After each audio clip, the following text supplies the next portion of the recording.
Hi, my name is Dan Hope, and I'd like to present a game that I created for the 1000-Year Game Design Challenge put on by Daniel Solis. My game is called Push.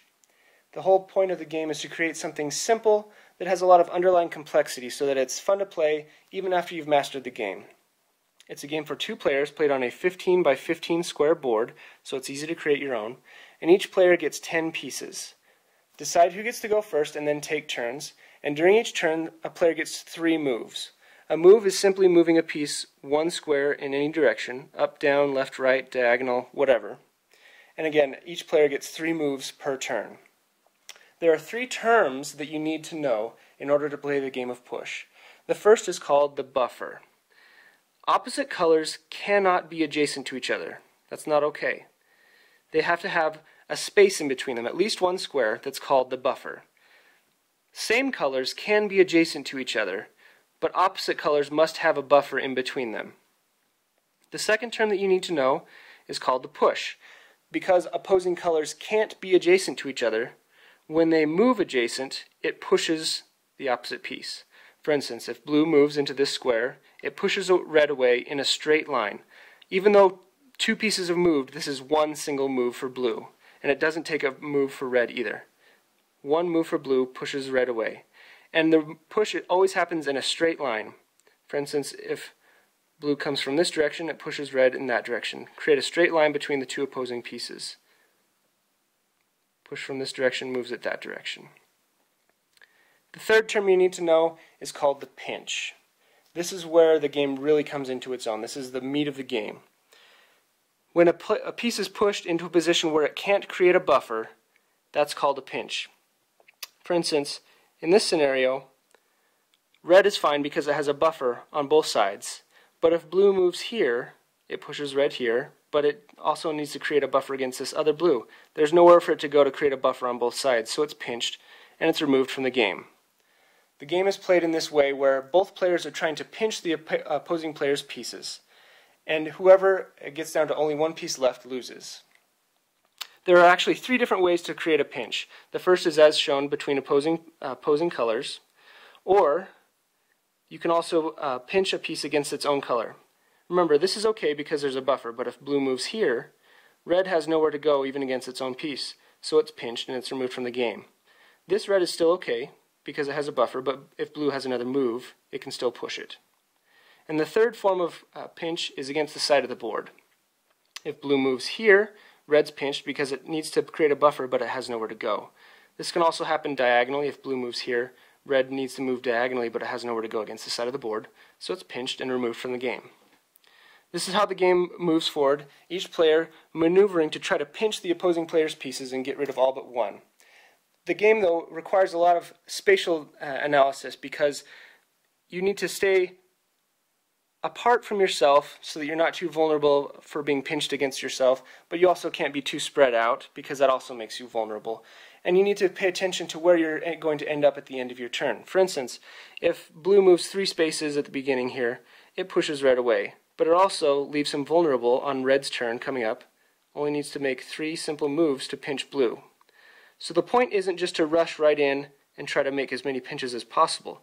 You have to think it through and not only decide where you're going, but where you're going to end up at the end of your turn and how vulnerable you're going to be. There's also a variant of this game that we've created that has had mixed results in testing. Many people like this game, others don't like it as much, so give it a try and see if you like it. It's called the corner variant.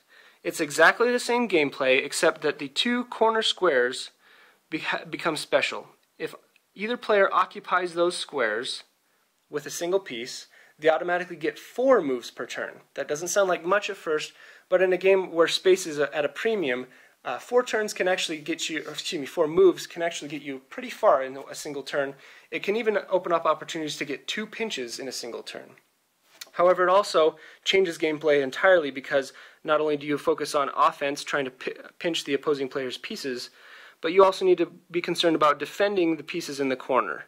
And this creates a lot more pressure on the players. If a single player occupies both corners, there's still only 4 moves per turn. And players can easily pinch the corner pieces by pushing them off the board, making them very vulnerable. Again, it may not suit you, but give it a try. Finally, there are a few things that we wanted to clarify, things that came up as questions during testing. The first is repetition. For instance, new players often get into a repeated battle where they'll push a player, and then the other player will push back into the exact same scenario, and then push back and forth, back and forth. As you start to progress in the game, you'll realize that this really doesn't do anything for you, and you want to avoid these situations. But if you do find yourself in a repeated repetition, after 3 moves, the person who started the pushes gets the pinch. He wins. There's also a scenario called the multiple push.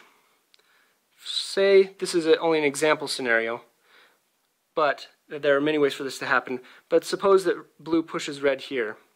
Red occupies this space, but still needs to create a buffer between this blue, pushing it this way. But then it still needs to create a buffer between this blue, pushing it here. Even though red has been pushed 3 times, it only counts as a single move for blue, and blue still has 2 more moves that turn. There are many different ways for this to happen, but always remember that there can be multiple pushes per move. Next is called the push into pinch. If red were in this situation where blue pushed it onto this square, it's automatically in a pinch, even though this piece isn't the piece that moves isn't the one that's pinching it. Red can also move into a pinch in this situation, but it has a different outcome. Because red is the one moving into the pinch, instead of being pinched, it simply pushes this piece away, keeping it safe because there's a buffer on both sides. However, it leaves red vulnerable. Blue can simply come back and pinch it. So keep that in mind. Finally, it's important to think about these moves as individual moves, not as a group. Even if you're moving a single piece 3 spaces, think about them as 3 individual moves. There's a reason for this. For instance, in a situation such as this, blue wants to push red this direction, meaning he needs to get to this square. At first you would think that this is a simple two-move scenario. However, in getting to this square, blue has moved through this square, which would instead push red this way, diagonally. So, think about these moves individually, and it changes the way that you move. In order to push red this way, blue would need to go out and around. 1, 2, 3. It achieves the same effect, but requires another move. Always think about these moves individually, so that if there is a scenario where you pass it trying to get to where you're going, the pushes are still playing out as they're supposed to. We'd like to hear your feedback about the game of Push. If you have questions or you run into other problems while you're testing it, we'd love to hear about it. Please email me at dan, B as in boy, hope, H-O-P-E, @gmail.com. Thanks, and I hope you enjoy playing Push.